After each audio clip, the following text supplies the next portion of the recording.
How's it going, everybody? It's been a bit of a slow week in the world of arm wrestling. We've still got the Legacy Hammer Gauntlet drama going on with Devin Larratt and Denis Saplankov. We're not going to talk about that today. I've got a few different things to talk about. Recently, Robert Baxter was on the Through the Fingers podcast. Gave a little bit of news about where East versus West is going, how he'd like to promote things in the future. More about that a little bit later. We've got Dexter Tan. He posted a video on his personal YouTube channel about a new profit sharing program that they're going to be coming out with for creators and athletes alike. And then we've got the Montana Armbender card happening on the 14th of February. That's going to happen in Great Falls, Montana. There's a few matches on that card that I'd like to talk about. A few of them are close to home. I've pulled some of these guys on that card, so I'm going to give a little bit of personal experience along with my predictions for those matches. So let's get into it. So the first thing we've got is Robert Baxter on the Through the Fingers podcast. Now, this was a pretty laid-back podcast for the most part, but Robert Baxter brought up a few things that he's brought up in the past, just about how he wants to promote East versus West and where he'd like to take it in the future. And a big thing that he talked about in the past was celebrity matches, and this is something he'd still like to do. He said in this podcast that he's actually, through some channels, he's been able to get into contact with someone in the sphere of Conor McGregor.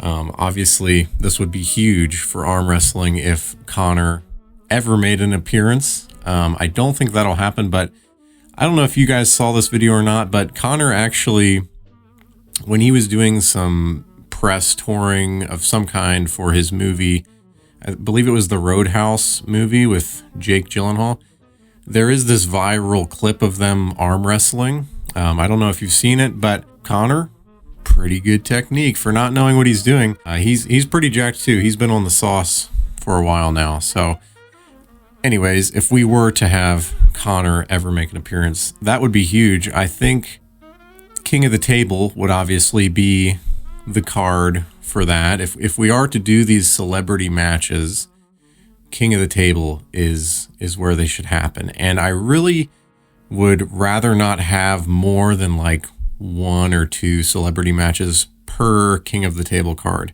As far as East versus West goes, I'm in agreement with most of you. I want that to just be kept for the elite arm wrestlers. I want that to be for ranked arm wrestlers only. When you watch East versus West, you're seeing the best of the best. But I am totally okay with King of the Table kind of continuing to do what it has done with Auden Larratt and the Arm Wrestling Whisperer. I wish that match would have been closer, but you get the point, you know, Eddie Hall versus Brian Shaw, these types of matches where neither arm wrestler is necessarily in the rankings or maybe even close, but they've got a large presence in the arm wrestling community. And it's just great for promotion. It's great for growing the sport. And I like that. So let me know what you think. Robert repeated the whole Trump versus Putin match. He'd love to get that going. He talked about that like a year ago. Obviously, that's not going to happen. But I get what he's trying to say. He's trying to shoot for the stars and really get the biggest matches possible to promote the sport. So I like his mindset. I think as long as we kind of keep the celebrity matches to a minimum and keep them on the King of the Table cards. And when I say that, I don't mean that I want the rest. I want the majority of King of the Table to still be really high level arm wrestlers. But I think if we are going to make provisions for these celebrity matches, they should only happen on King of the Table. Let me know what you think. Do you think we'll ever see Conor McGregor or any like A-list celebrities getting into the sport? Actors and athletes like Conor McGregor or Sylvester Stallone, you know, he did Over the Top. So who knows? Robert has talked about those guys in the past. We'll see. Let's move on. So we've got Dexter Tan. He uploaded a video just the other day on his YouTube channel. Something pretty cool. We'll see if it works out or not. East versus West is going to have a profit sharing program, and they're going to allow content creators and athletes to apply to be a part of this profit sharing program. Basically, what it'll do is, as far as I could understand, if a customer or if a fan uses an affiliate link or like a promo code that is unique to the content creator or the athlete, if they use that promo code to buy the pay-per-view, then that creator or that athlete will get a small part of the profit. So I think this is probably a way to get popular creators to push ticket sales. I think that's pretty obvious.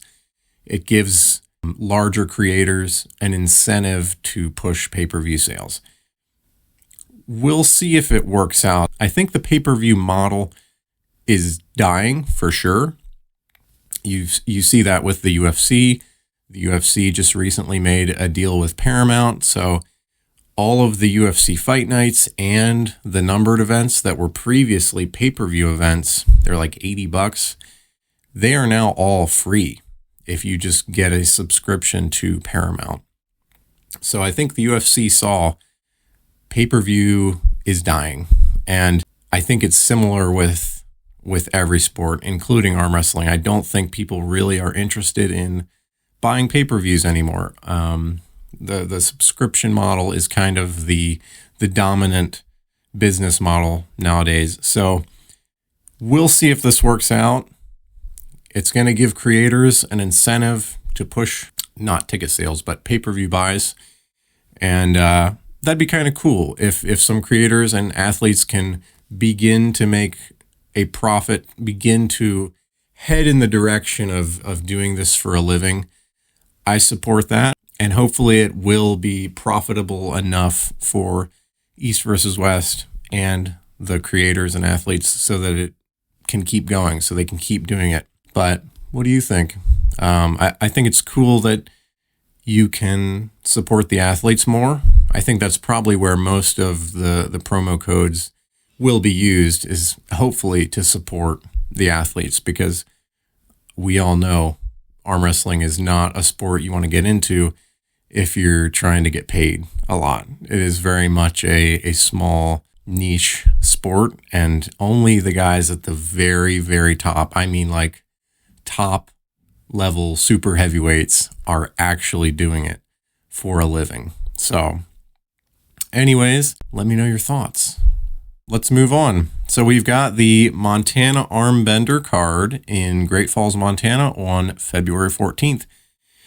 And I'm excited for this one. This one is pretty close to home.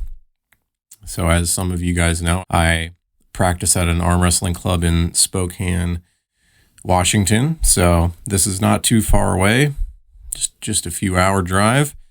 I used to live in Montana actually, but I digress.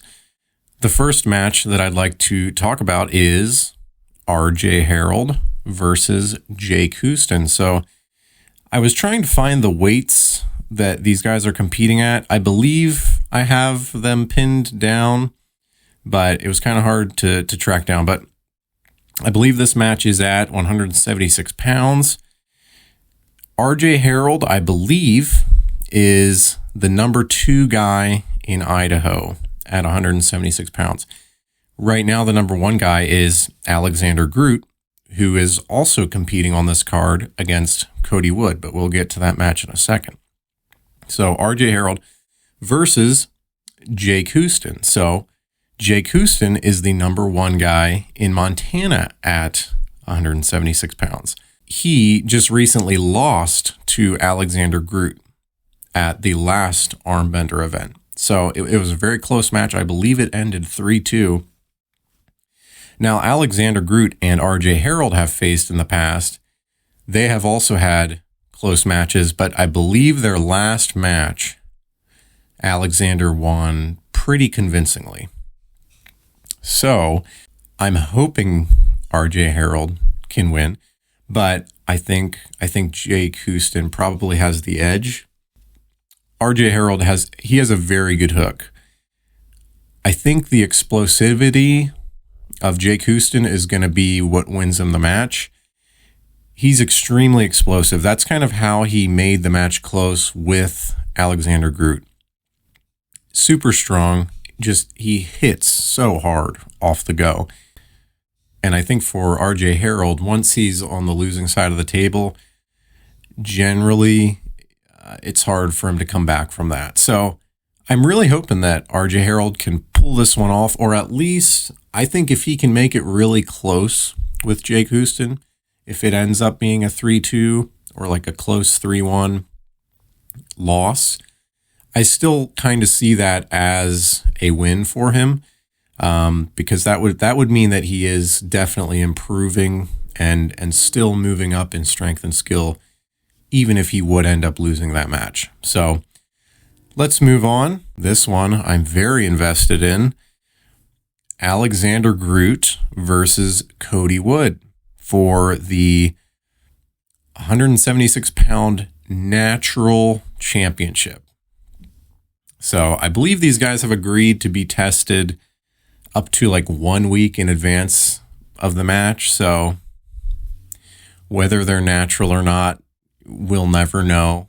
There's plenty of substances that you can get out of your system and be ready for that week of potential testing. So who knows? It's being marketed as the natural championship, but who cares about that? This match is going to be hopefully really close. Alexander Groot, #1 guy in Idaho at 176 pounds.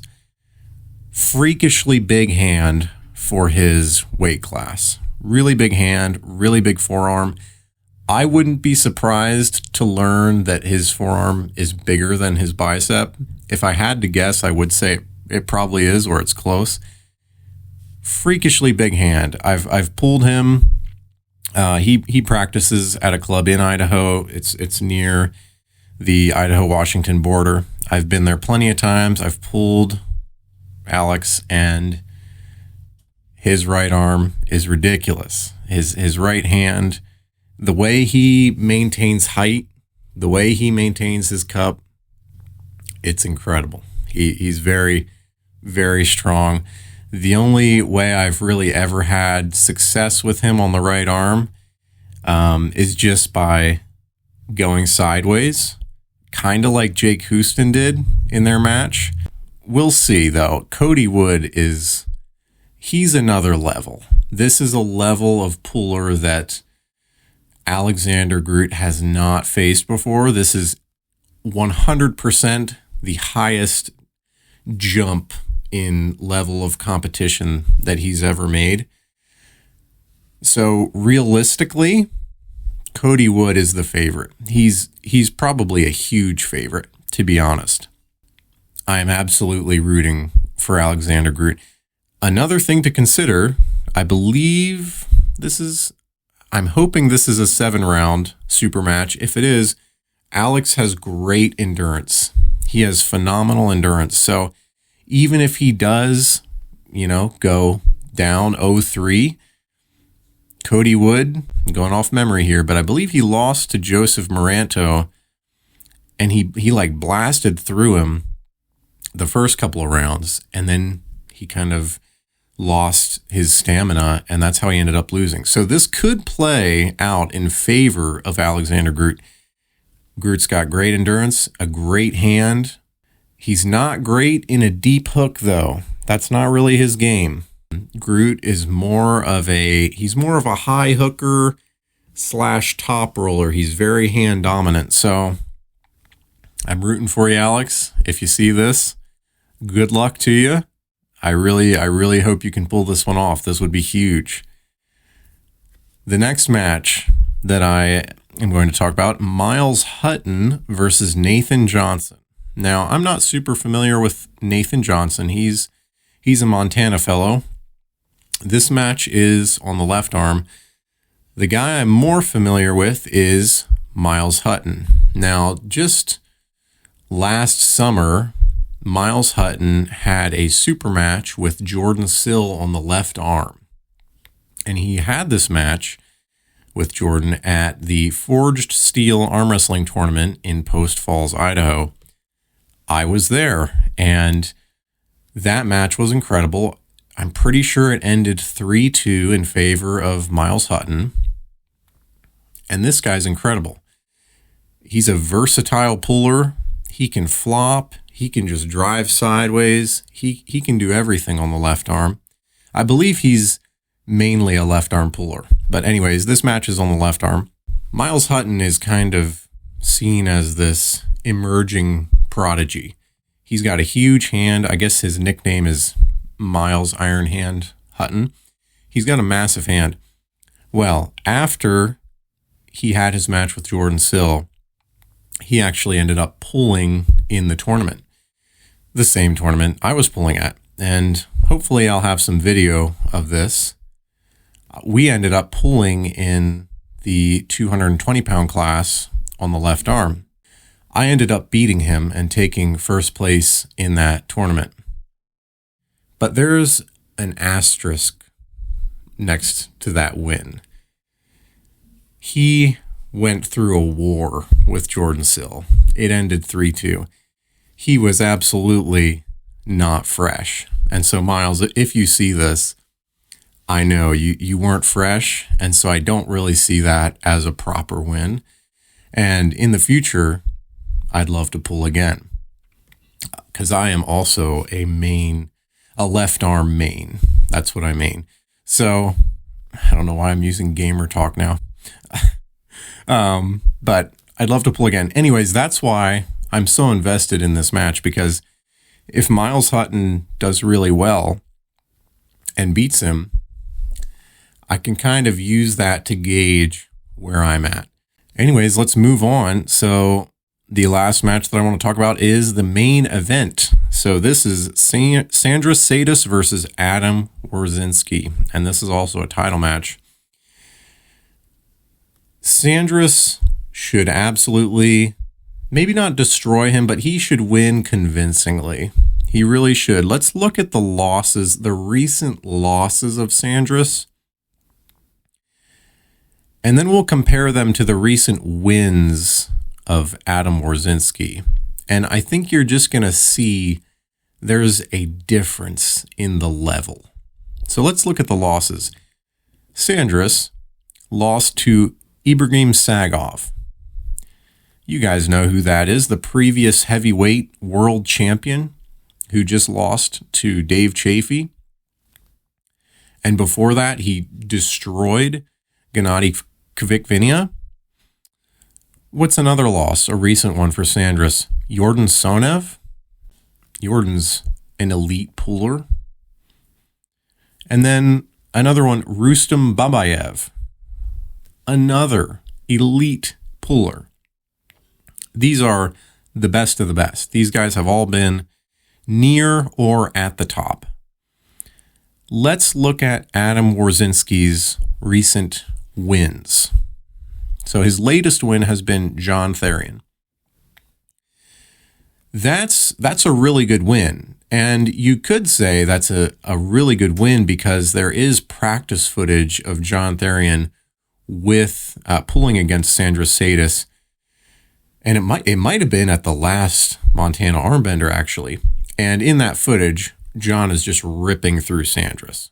And I believe this was after Sandris had just destroyed Rob Vigent Jr. But that's practice pulling, and who knows? You just can never put any stock into practice pulling. But if you are putting some stock into it, you would say, hey, look at John's practice pulling over Sandris. Adam just beat him. It could be closer than we think. So what's another win from Adam Wawrzynski? Well, Andrei Sharkovich. So really good puller, but just not the same level as what Sandris has faced in the past and beaten. I mean, if you guys remember, Sandris kind of played with Matt Mask. And I know Matt is like super inconsistent. Some matches he'll destroy his opponent. Sometimes he'll get destroyed by someone you're like, how'd you lose to that guy? So I get that, but I'm going to give the edge to Sandris. I hope this is a close match, though. Because of the John Therian practice footage with Sandris, I am hoping that Sandris was actually trying and John is just that good. So I'm going to give this one to Sandris, but if Adam pulls it off, I will be very happy. You got to root for your countrymen. So anyways, that's all I've got to talk about today. A little bit of a slow week in arm wrestling. Not a whole lot of news. I mean, this whole gauntlet and the legacy hammer thing just needs to end. You know, if this is the most exciting thing we have to talk about, we're cooked. So anyways, great cards coming up. Watch the Montana Armbender.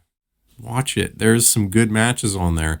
I believe it's going to be a pay-per-view this time. So, you know, support the fellas. And if you're in the area, go check them out. Go and practice pull with these guys. I did see Dakota Shipton is also pulling on that card. So if you don't know who Dakota Shipton is, he's a smaller YouTuber. He's a Canadian puller. Go check his channel out. He has good tips and tricks on arm wrestling. And he's also got quite a few good interviews with arm wrestlers on his channel. So he seems like a pretty chill guy. So check him out. Anyways, see you later, guys. See you in the next one.